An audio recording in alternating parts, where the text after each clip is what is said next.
Pregunta 1. ¿Qué significa que no habrá unión iglesia y Estado?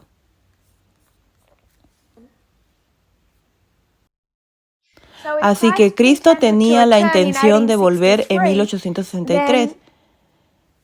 Entonces, todo lo que está escrito en Daniel, todo lo que está escrito en Apocalipsis, las profecías del fin del mundo tenían que cumplirse en 1863, incluyendo Apocalipsis 18, cuando habla de la mujer que monta la bestia, su copa siendo llenada. Todo eso tenía que cumplirse en 1863, hace más de 150 años. Al entender esta historia, Dios los preparó, les mostró cómo debía ser a través de su profeta, Elena White, y lo que ella documentó en el predecesor, el libro que vino antes del conflicto de los siglos, y que este es Dones Espirituales, volumen 1. Volumen 1, Dones Espirituales. Y en el volumen 1 de Dones Espirituales es como un predecesor del conflicto de los siglos, pero sin la ley dominical, como ella lo explica en 1888. Es lo que la profecía, el cumplimiento de la profecía, podría haber parecido si Daniel y Apocalipsis, el gran conflicto, se hubiera concluido para 1863. Es muy importante que el adventismo entienda, pero no entienden esto. Cuando ella habla de la ley dominical, ¿cómo debería haber sido para ellos aquí? Y marcamos eso como 1850, es el capítulo en el tomo 1 de Dones Espirituales, llamado Los pecados de Babilonia. Aquí dice que los Estados Unidos han cumplido con Apocalipsis 8. La copa del pecado de los Estados Unidos está llena. Dios puede ahora juzgarlos. Quiero leer un poco de esto. Ella dice que Dios le ha mostrado el estado de las iglesias protestantes desde que el segundo ángel proclamó su caída, así que desde la historia de 1840 a 1844. Las iglesias protestantes se han ido corrompiendo cada vez más. Es imposible distinguir las iglesias protestantes del mundo. Sus ministros toman sus textos de la Biblia, pero predican cosas suaves. Podríamos decir lo mismo del adventismo actual. El corazón natural no siente ninguna objeción a esto. El adventismo no siente ninguna objeción a lo que sus ministros suaves les predican. Sigue y sigue hablando del protestantismo. El protestantismo, las iglesias, el protestantismo. Las iglesias se han llenado de toda ave inmunda y aborrecible. Ella está trayendo el lenguaje del cumplimiento de Daniel y Apocalipsis. Hemos visto gran iniquidad y vileza en las iglesias por sus rasgos de maldad. Ellos arrojan el manto de la religión. Se me mostró el orgullo de las iglesias nominales.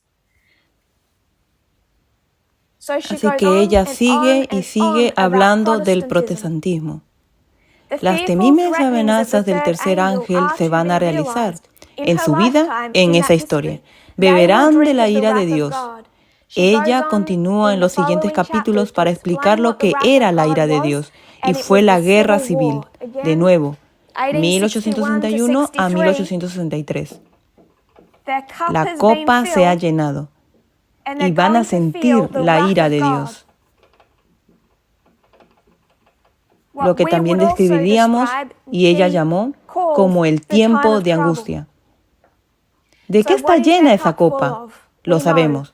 Todo el cielo contempla con indignación a los seres humanos, obras de Dios, reducidos a las más bajas profundidades de la degradación, la esclavitud. Así que las profecías de Daniel y del Apocalipsis debían cumplirse. Una de las razones por las que el lenguaje de Daniel y Apocalipsis no es más explícito es porque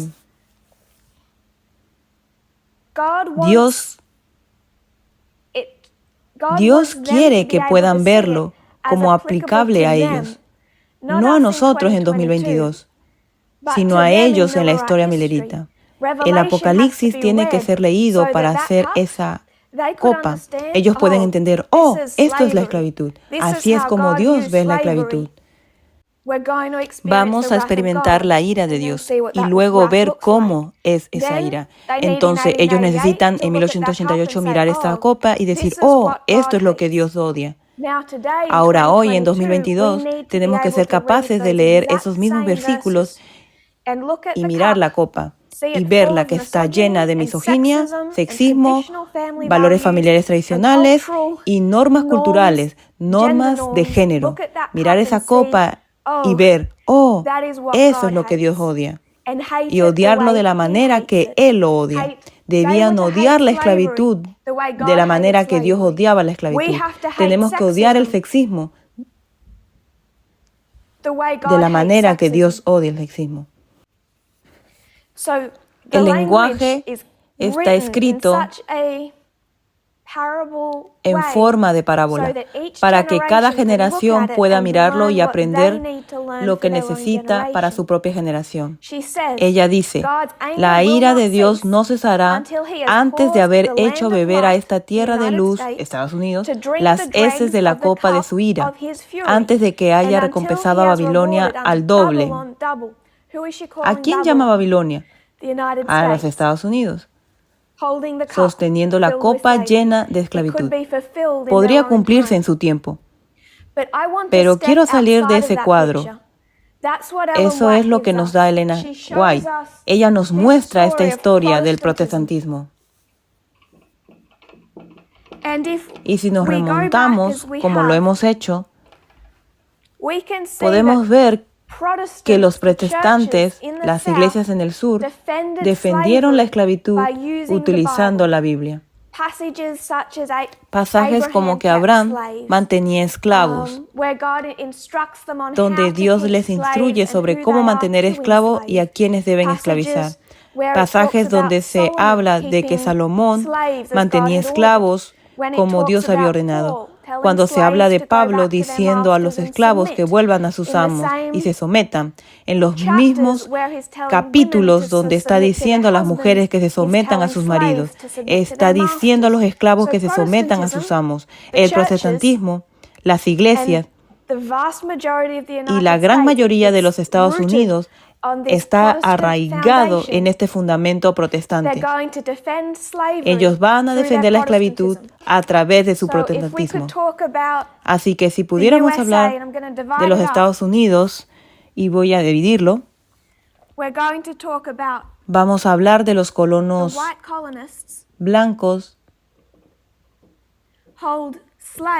teniendo esclavos y lo van a defender a través de la Biblia.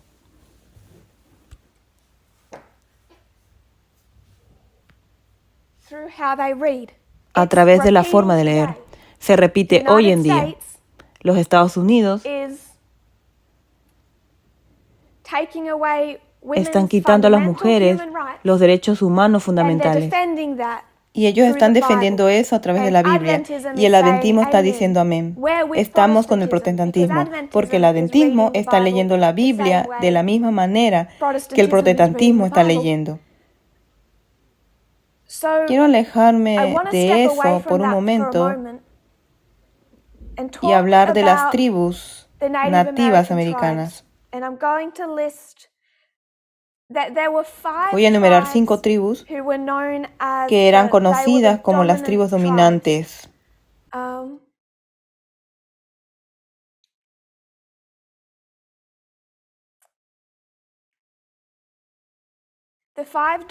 Las 5 tribus dominantes eran los indios Cherokee, la tribu Chickasaw, la tribu Choctaw, la tribu Creek y la tribu Seminola. Y no los hemos revisado todos y no los revisaré todos, pero quiero discutir algunas de las prácticas de estas tribus.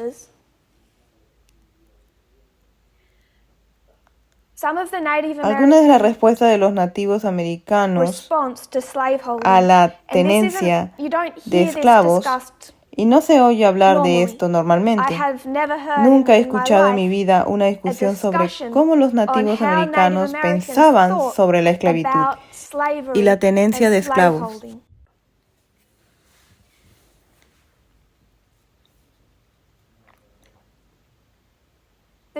La tribu Cherokee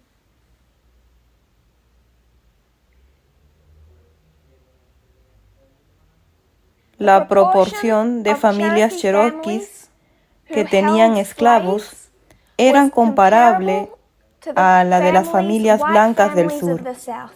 El porcentaje de familias blancas del sur que tenían esclavos era casi igual al porcentaje de familias cherokees que tenían esclavos en proporciones iguales.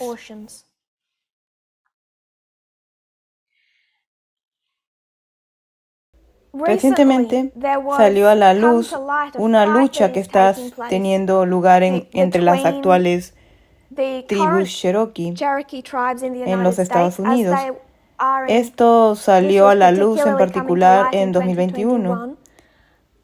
Y los descendientes de los esclavos que los indios Cherokee tenían, y la lucha era que los descendientes de los esclavos querían ser admitidos en la actual tribu Cherokee, porque a lo largo de las líneas habían habido algunas mezclas, algunos niños, algunos esclavos afroamericanos en poder de la tribu Cherokee. Y los descendientes de esos niños querían ser admitidos en la tribu porque ellos también descendían de la tribu Cherokee. Y las tribus no los reconocen ni los dejan entrar. Y está llegando a algunas batallas legales. Pero solo un par de citas para probar mi punto.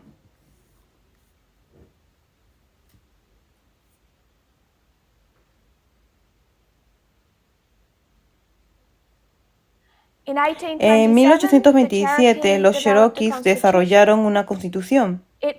En ella se prohibía a los que estaban en esclavitud y a sus descendientes, incluidos los mestizos, poseer propiedades, vender bienes o productos para ganar dinero y casarse con Cherokees europeos americanos.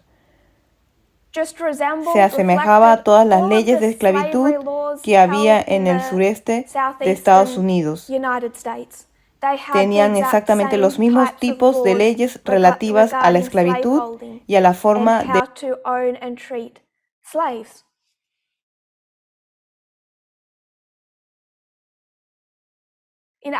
En 1809, los Cherokees tenían unos 600 africanos esclavos, en 1835 eran 1.600 y en 1860 unos 4.000 esclavos, incluso después de haber sido trasladados a territorio indio.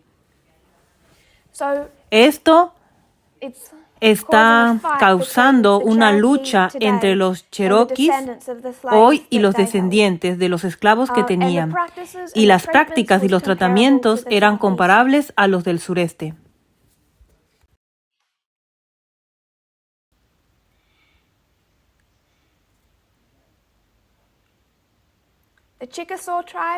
La tribu Chickasaw, de nuevo, leyes similares que imitan la cultura del sur de Estados Unidos. La tribu Choctaw también mantuvo en su constitución la mirada del sur profundo. En respuesta a la ideología pro-esclavitud en las naciones nativas americanas, creando un clima de animosidad hacia los afroamericanos libres, las naciones nativas americanas, la ideología pro-esclavitud, estaban creando más y más animosidad contra los esclavos africanos liberados.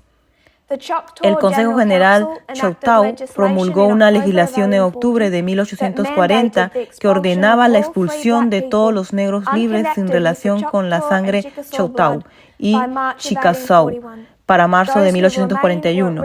Los que se quedaron corrían el riesgo de ser vendidos en una subasta y esclavizados de por vida. La tribu Creek. En la sociedad Creek tenían esclavos antes de la llegada de los europeos y africanos al país Creek, pero los que se mantenían en esclavitud eran simplemente cautivos de guerra. Las mujeres no combatientes y los niños pequeños fueron esclavizados. Eran sobre todo mujeres y niños pequeños los que eran tomados como esclavos y obligados a desempeñar diversos papeles. Pero lo que me parece especialmente interesante es una de las razones por la cual las tribus Creek veían a los esclavos afroamericanos como inferiores, como sus inferiores. Es porque para los Creek el trabajo en el campo era un trabajo de mujeres. Cuando veían las plantaciones de los blancos y veían a los hombres africanos trabajando bajo el sol, cultivando algodón o cualquier otro producto, se reforzaba la idea de que estos hombres africanos eran inferiores porque eran como mujeres. También se introduce el sexismo que contribuyó a que vivieran a estos esclavos, a que vieran a estos esclavos como inferiores, especialmente para los Creek. Era porque los hombres africanos hacían el trabajo de las mujeres. Y todo el mundo sabe que antes de que el colonialismo llegara a las costas de los Estados Unidos, ya sabían que todo lo que era femenino era inferior. Y cuando ellos ven a los hombres africanos haciendo el trabajo de las mujeres, creían que los hombres africanos eran inferiores. Y también compraron y participaron en el comercio de esclavos y tuvieron esclavos. Así que, si pongo la tribu Creek aquí,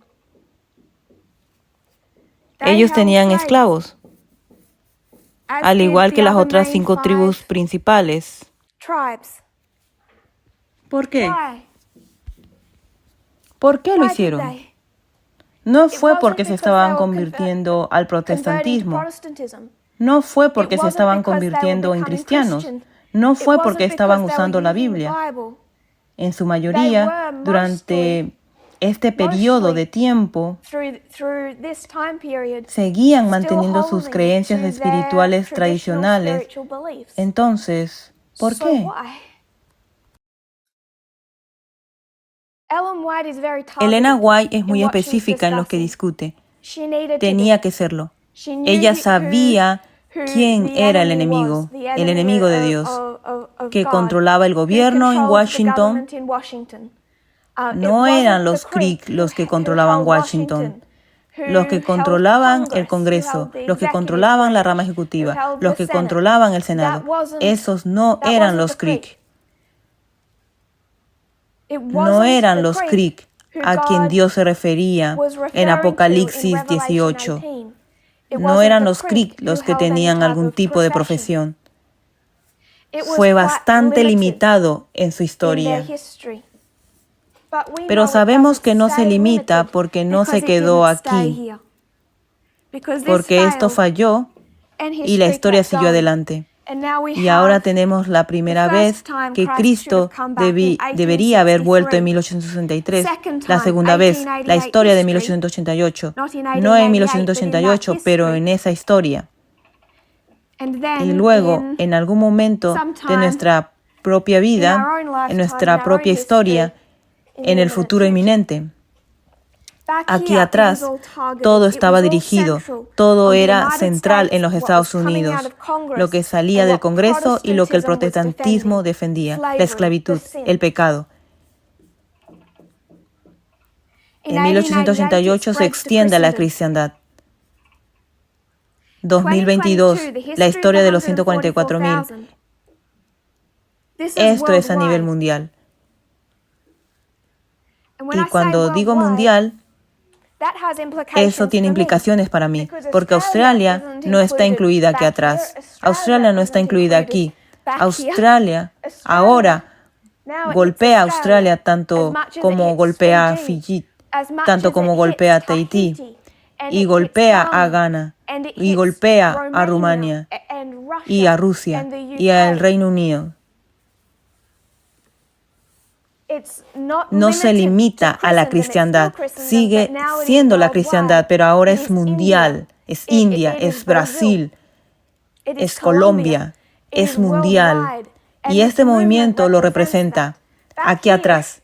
El pueblo de Dios, los que realmente entendían lo que estaba pasando, estaba mayormente centrado en los Estados Unidos y no tenían la tecnología para poder transmitir eso. 1888. Dios tiene la comunicación, el viaje ha avanzado y se ha extendido por partes de Europa, pero todavía no se ha extendido por todo el mundo. Ahora, con la tecnología, lo que Dios quiere enseñar a la gente puede llegar a todo el mundo y eso es emocionante, pero tiene implicaciones para la forma en que debemos ver la ley dominical. No es suficiente con volver atrás y decir, era la Iglesia y el Estado en 1863. Era la Iglesia y el Estado en 1888. Porque incluso aquí era Iglesia y Estado en 1850. Cuando la Copa de los Estados Unidos se llenó, cuando promulgaron ese compromiso de 1850, basado en la esclavitud. Pero incluso aquí, la raíz del racismo no es el cristianismo, no es la religión. Los Creek no tenían esclavos porque creían en la Biblia. Tenían esclavos porque así es como funciona la humanidad. Porque la opresión es satánica. Y como la anciana Terry nos ha estado enseñando, se mostró en la Torre de Babel. Se extendió desde la Torre de Babel y afectó a todo el mundo. Parte de lo que salió de la Torre de Babel llegó a las costas de América antes de que se llamara América y fue continuando por los Creek. Su creencia de género fue continuada por los Creek. No llegó en un barco. Sí que llegó en un barco para la gente del barco, porque era tan sexista y racista como todos los demás. Pero no se puede achacar a la religión. Y cuando todos los eventos de la ley dominical tengan lugar en los Estados Unidos y ya estemos en pleno proceso, va a aparecer en algunos aspectos cristiano, va a aparecer protestante, porque para ser elegido en los Estados Unidos, quieres el mayor número de votos que puedas conseguir. Si son como Donald Trump, quieren pararse frente a una iglesia y sostener la Biblia al revés porque solo han mirado algunas en su vida para salir en la foto, porque eso les dará más votos. Eso no significa que sean realmente cristianos o que lo crean de verdad. Pero sí puedes hablar de Dios. Obtendrás más votos. La gente que entra, la gente que es nominada para la Corte Suprema, que satisface bastante a la rama republicana, van a tender a hablar de religión. Pero la razón por la que hemos empezado a decir que no es Iglesia y Estado es porque queremos hacer un par de puntos. Queremos decir, en primer lugar, que este asunto es global, es completamente global. Y cuando decimos que es Iglesia y Estado, y nos referimos al protestantismo, al cristianismo y al Estado, ¿qué ocurre entonces si alguien es miembro del movimiento y está en la India y tiene un origen hindú? ¿Cómo repercute eso en la forma de ver y tratar a las mujeres? ¿Cómo responde a la última advertencia? ¿Cómo afecta su respuesta? Tienen que ver que ha llegado a través del hinduismo, pero más profundamente que eso, ha llegado a través de la cultura. Porque la cultura es lo que fundamentalmente somos, es lo que nos ha creado, es en lo que estamos moldeados desde que nacemos, desde que somos bebés. Así de profundo es el sexismo. Y podemos ver que cuando miramos hacia atrás, incluso en su historia, a pesar de que se trata de la Iglesia y el Estado defendiendo la esclavitud, se trataba de ministros protestantes defendiendo la esclavitud en los Estados Unidos. Podemos mirar aquí y mirar los Creek y decir que eran igual de malos.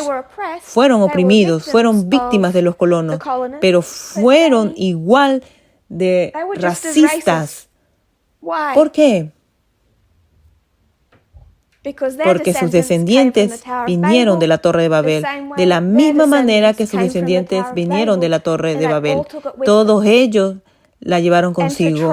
Y para tratar de hacer ese punto, hemos empezado a usar la cultura en lugar de la iglesia. La iglesia es un razonamiento demasiado superficial. Sigue siendo cierto mirar a los Estados Unidos y ver el protestantismo, iglesia y Estado. Todo lo que hemos enseñado en el pasado sobre la teología de las 7 montañas y la forma en que está antigua lectura incorrecta de la Biblia está siendo forzada en la gente a través de los políticos de derecha y la Corte Suprema de derecha. Todo eso sigue siendo cierto. Si la gente enseña hoy en día, los Estados Unidos se está convirtiendo en un tipo de relación de iglesia y Estado, es cierto, pero es superficial. Y cuando lo vemos como superficial, nos perdemos la cuestión más profunda. Nos sorprende cuando vemos lo siguiente. Esto es lo que la anciana Terry estaba enseñando esta mañana. Un ateo esclaviza a las mujeres. Es sexista. ¿Por qué? No creen en Dios. Lo que hace que un ateo sea sexista es lo mismo que hace un Creek tenga esclavos. Es porque viene a través de su cultura. Cuando decimos iglesia y Estado, sigue siendo cierto, pero es superficial y no se aplica tan fácilmente en todas partes. Cuando decimos cultura y Estado, se llega a la raíz fundamental del problema y es aplicable a través absolutamente todo lo que este movimiento toca o quiere tocar. Podríamos ir a cualquier lugar como movimiento y hacer el mismo punto de que hay un sexismo cultural, porque no hay ningún país en la Tierra, ninguna zona, ningún grupo de personas que no tenga un problema de género. Y cuando decimos cultura y Estado, muestra esa raíz fundamental y también nos muestra la solución al problema. No se trata de desprenderse de la religión. Muchas personas del movimiento han pensado que si se volvían menos cristianas, si se volvían más mundanas, serían mejores personas y serían menos sexistas. Algunos han dejado el movimiento y se han hecho ateos porque pensaban que esa era la solución del sexismo. Pobrecitos, son unos ilusos. No se dieron cuenta de que el problema no era el cristianismo, era la cultura. Y Dios está tratando de darnos una solución al problema. Para hacerlo, tiene que apuntar a nuestra cultura.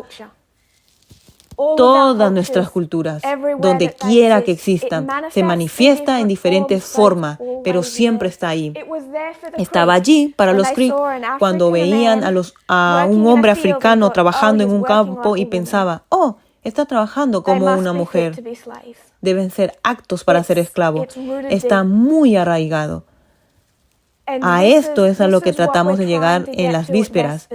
Si podemos ver la raíz del problema, entonces podemos empezar a tratarlo de una manera que nos haga actos para ir al mundo y dar al mundo la advertencia que el mundo necesita. Si no estamos hablando al mundo ahora, es porque no estamos preparados. Y yo sugeriría que no estamos preparados porque no hemos entendido bien esta cuestión. No podemos hablarle al mundo porque no hemos visto en qué consiste el sexismo y cuál es la solución. Cuando lo veamos por lo que es y entendamos la solución como necesitamos, entonces en la historia de la ley dominical, Dios dirá, bien, ahora tengo un pueblo que está listo. Ahora hay 144,000 personas listas para hacer una obra, que pueden decirle al mundo que hay una solución para el lío en el que se encuentran. No necesariamente la solución que el mundo quiere escuchar, porque no tenemos amigos. No estamos allí para atacar a los blancos, no estamos allí para atacar a los protestantes. Todos acaban siendo desafiados por la advertencia final. Le devuelvo la palabra a la anciana Terry. Ella podría tener pensamientos o añadir algo a eso o cualquier cosa que quiera decir. O la gente podría tener preguntas, pero le volveré la palabra a la anciana Terry. Solo para continuar con eso, anciana Tess, has mencionado la India. ¿Podrías explicarlo como más detalle para nosotros y nosotras?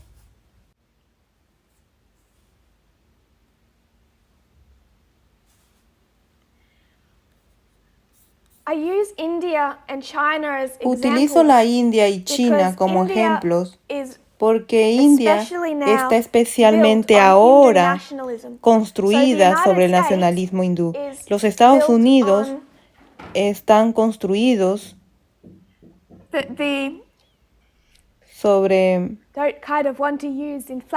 No quiero usar un lenguaje incendiario, pero las facciones malvadas de los Estados Unidos, la derecha, tienen ateísmo, pero está construido sobre un nacionalismo protestante. Pero ese protestantismo se ha convertido en algo muy cultural. Si hay un tiroteo en la escuela, alguien enviaría pensamientos y oraciones, y no necesariamente están orando. Es que el protestantismo se ha convertido en una especie de cultura. Es su jerga, es su lenguaje. Pero cuando miras a la India de manera muy fuerte, están construidos sobre un nacionalismo hindú. Y esto es lo que ha estado empeorando y causando tanta persecución hacia los musulmanes.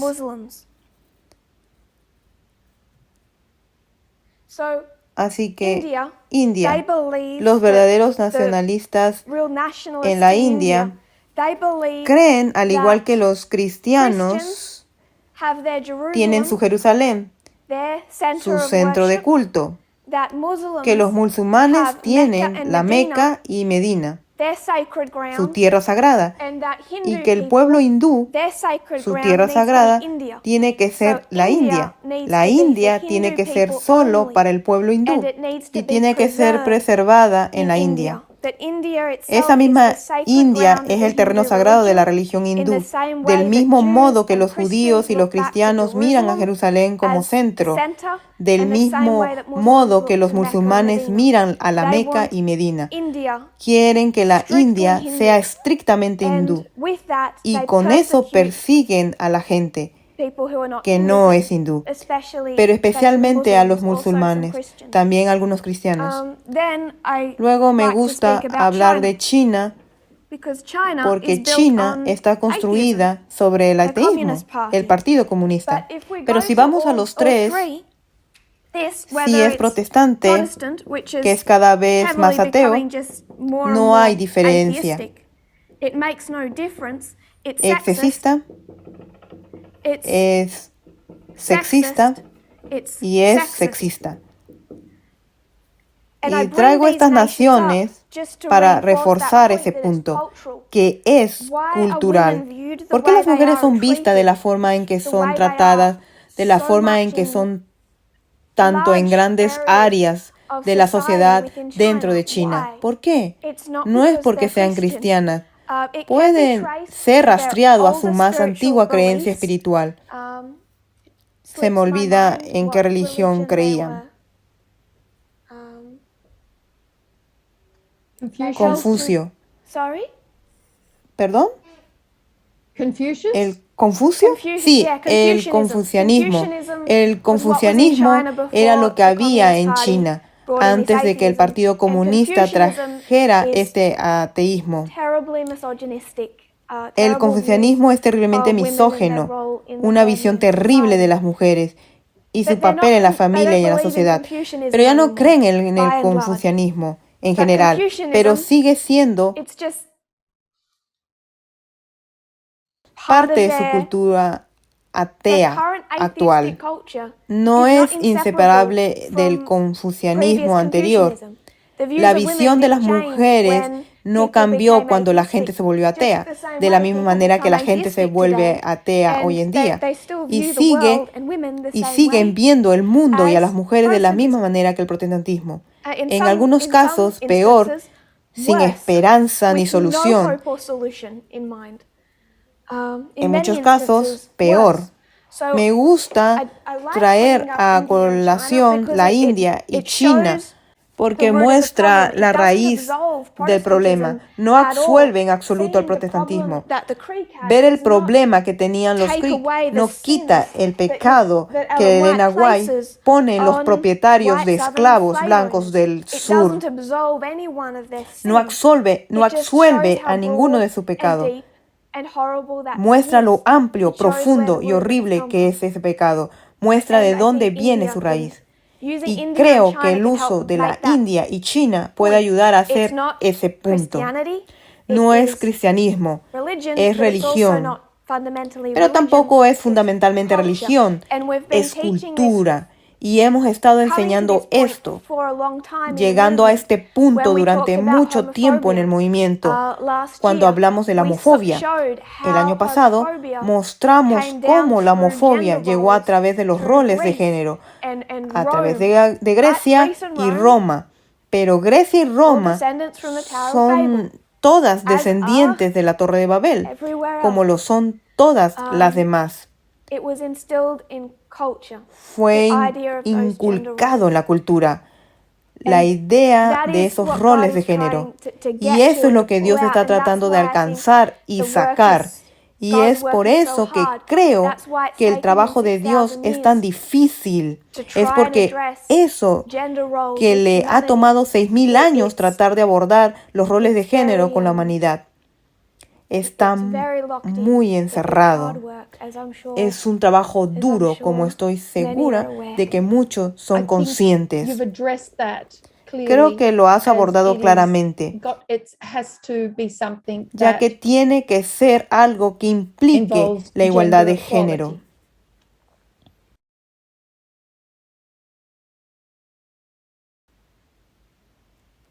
La ONU está realmente asustada en estos momentos por la xenofobia que está floreciendo en Sudáfrica.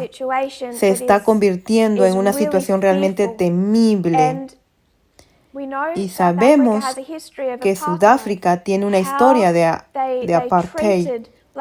La forma en que trataron a los africanos negros fue horrible y todavía el flujo y el efecto de ese tratamiento es muy visible hoy en día. Pero ahora, la forma en que tratan a los inmigrantes de otras partes de África y la forma en que tratan a los inmigrantes de países asiáticos está creando una nueva tormenta de racismo dentro de Sudáfrica que es realmente aterradora. Y es necesario que se vea que este no es un problema que es de la segregación racial, la ruptura de color. Es un problema que la gente tiene que abordar. Cuando una persona negra de Sudáfrica mira a un inmigrante de Zimbabue, ¿cómo lo va a tratar? Es un problema más profundo. Y solo llegando a la cultura se va a abordar adecuadamente, especialmente en la historia de 2022. El racismo no es nuestra prueba hoy, pero el sexismo sí. Y todo esto está diseñado para mostrarnos de dónde viene el sexismo y lo que se necesita para deshacerse de él. Y no deja ninguna cultura sin tocar. Ese es el desafío al que nos enfrentamos. Ese es el desafío Cuando alguien en Zimbabue dice, quiero pagar el precio de una novia y comprar una esposa, y alguien en Canadá dice, quiero que mi padre me entregue mientras camino hacia el altar con un vestido blanco, a todo el mundo le toca ver cómo se exhiben estos roles de género. Y lo que estamos viendo es que a medida que nos acercamos a la ley dominical, la situación de las mujeres en todo el mundo es cada vez peor, porque nunca se ha tratado, nunca se ha llevado a la raíz de la cultura, nunca se ha visto como un tema serio como lo es, nunca se ha llevado a todas las culturas. El mundo está fallando. Pregunta 2. ¿Cómo se ve la ley dominical en nuestra dispensación? Pero alguien ha preguntado sobre cómo es la ley dominical en sí. No nos queda mucho tiempo, así que no profundizaré en ello. Pero solo mencionaré algunas cosas, algunas historias que todos conocemos muy bien. Sabemos que el acontecimiento de la ley dominical en la época de Cristo fue la lapidación de Esteban.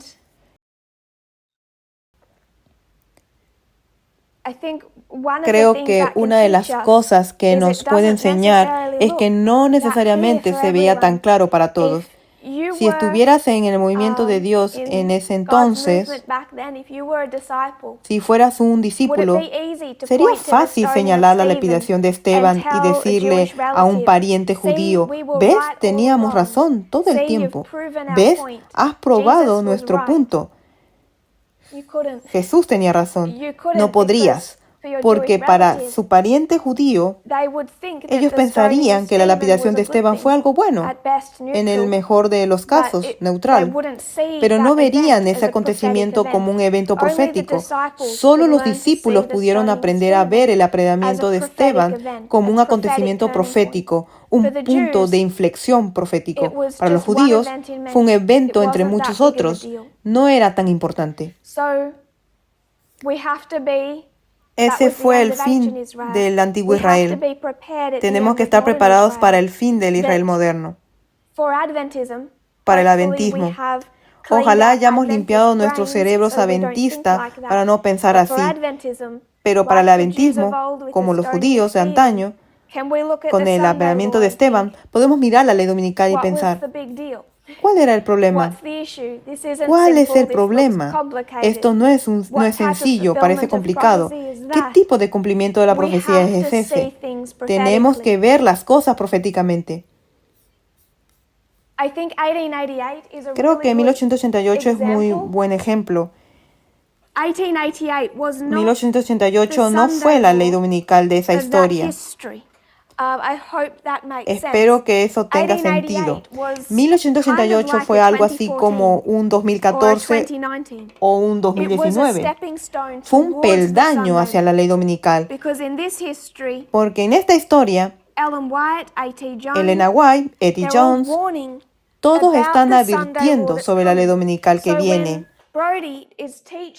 Cuando Brody está enseñando sobre la decisión de Hobby Lobby, como Eddie Jones está explicando lo que está sucediendo en los Estados Unidos culturalmente, está preparando a los Estados Unidos para la ley dominical. Como los adventistas en la historia de 1888 miraron a 1888 y vieron el proyecto de ley Blair. Un hombre cuyo nombre era Blair. Creo que su apellido era Blair. En 1888 fue el proyecto de ley Blair. Es un tipo de ley dominical. Pero 1888 no fue la ley dominical. Fue parte de la construcción.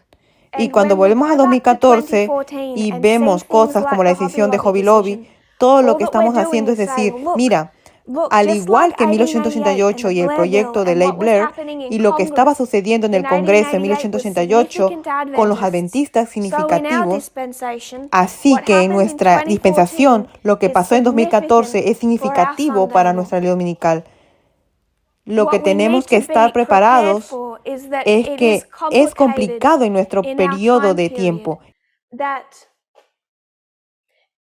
que era complicado para ellos. No se trataba de una ley dominical.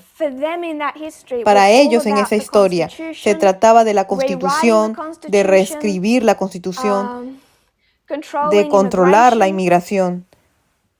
Si hubieran aprobado un proyecto de ley dominical en la historia de 1888 y hubieran hecho que todos guardaran el domingo como algo sagrado, habrían fracasado en su objetivo, porque era más complicado que eso.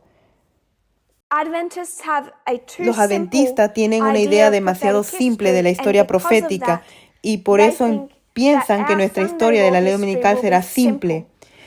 Si podemos ver que los cumplimientos proféticos del pasado no fueron simples, estamos preparados para que nuestros eventos proféticos tampoco sean simples.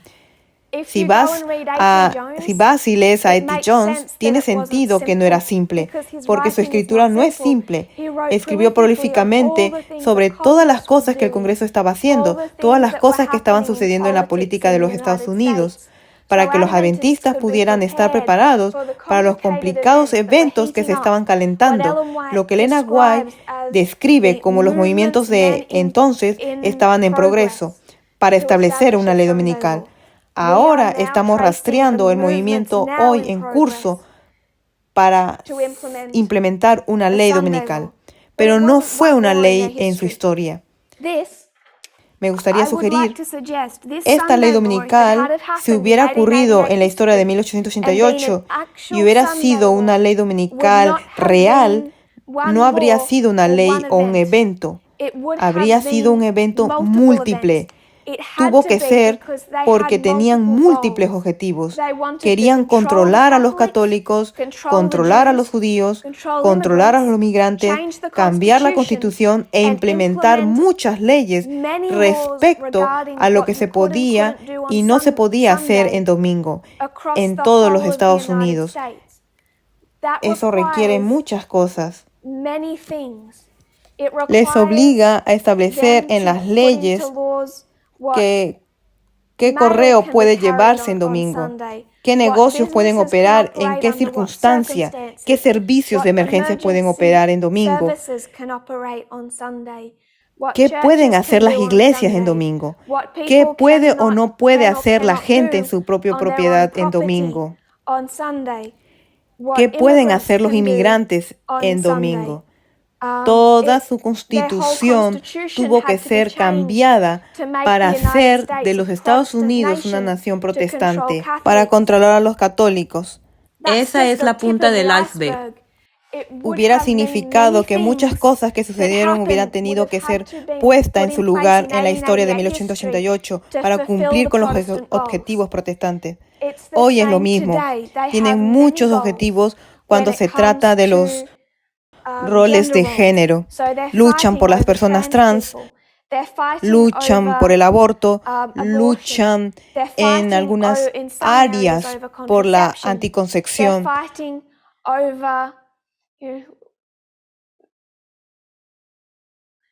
Luchan por la igualdad salarial de las mujeres, por la violación marital. Todas estas cosas diferentes se están peleando. Hay muchas luchas en nuestra historia relacionadas con el género. Fueron muchas luchas en la historia de 1888. No fue, implementaremos una ley dominical y el problema se arreglará. Seremos felices. Tenían muchos objetivos, muchas leyes que implementar. Era complejo y E.T. Jones estaba trazando el desarrollo de esa complicada historia. Estamos haciendo lo mismo cuando presentamos sobre Hobby Lobby y Steve Bannon y el 6 de enero. Todas estas cosas son como ellos, el seguimiento de los muchos eventos y las muchas batallas que se libran. El Gamergate, al igual que el proyecto de ley Blair, que son todos los hitos de mostrarnos lo que está desarrollando y los peligros. ¿Tienen alguna idea o pregunta sobre cómo es la ley dominical?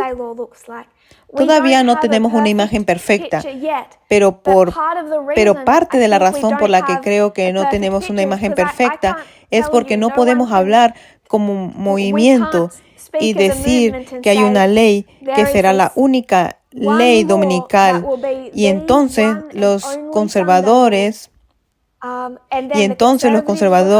habrán ganado, la democracia habrá caído y todo habrá terminado. Me gustaría sugerir que eso no será el caso y la prueba de ello es 1888. Fue una lucha mucho más amplia, con muchos objetivos para los protestantes.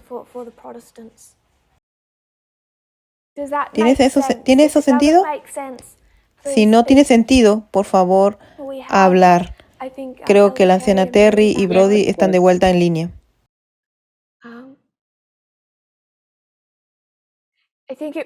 Creo que nos ayuda mucho. Me ayuda. Porque se me olvida. Porque hay un cerebro adventista que piensa que hay cables allí. Y hay cables ahí que piensan en 1888, la ley dominical. Pero 1888 no era la ley dominical. Fue como 2014. Fue parte de la escalada. Estamos trazando la escalada hacia un conflicto más acalorado que se está desarrollando. Las últimas decisiones del Tribunal Supremo, no las del aborto, sino también otras, forman parte de ese conflicto. Y aunque no hayamos estudiado y no puedo nombrar todos los casos del Tribunal Supremo y todos los temas que se están luchando actualmente en cada estado, pero solo con mirar a los Estados Unidos se puede ver que algo está sucediendo y se está agravando. Existe lo que llamamos guerra cultural y se está calentando y el género está en el centro de la misma. Podemos verlo incluso con un poco de información. Y estamos tratando de entender la ley dominical metiéndonos en ese conflicto, como el tema de Hobby Lobby y entendiéndolo. Entender lo que lo originó y cómo esa decisión de Hobby Lobby ha impactado en la escalada de ese conflicto. Así como la ley Blair fue escalando este conflicto que, si el adventismo fuera fiel, debería haber llevado a la culminación en vida de Ellen White.